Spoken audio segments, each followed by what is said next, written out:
আমাদের কলকাতার এলগিন রোডে রয়েছে নেতাজি সুভাষচন্দ্র বসুর পৈতৃক ভিটে। কিছুদিন আগেই ঘুরে আসলাম নেতাজির বাড়ি থেকে।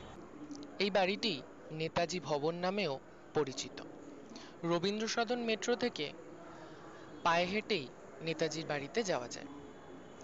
নেতাজির পৈতৃক ভিটে এবং সেখানে নেতাজির ব্যবহৃত সমস্ত আসবাবপত্র, জিনিসপত্র, নেতাজিকে দেওয়া বিভিন্ন উপহার, গুরুত্বপূর্ণ নথি, দলিলপত্র, অনেক ফটো, পুরনো অনেক স্মারক, সমস্ত কিছু ভীষণ সুন্দরভাবে নেতাজি মিউজিয়ামে সংরক্ষণ করা রয়েছে।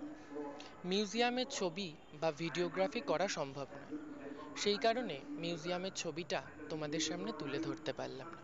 কিন্তু নেতাজির বাড়ির বারান্দা, সেই সিঁড়ি যেখান থেকে নেতাজি শেষবারের মতো নেমে বাড়ি ছেড়ে চলে গেছিলেন, সেই গাড়ি, যেই গাড়ি করে তিনি কলকাতা শহর ছেড়েছিলেন, সমস্ত কিছু তুলে ধরেছি এই ভিডিওতে।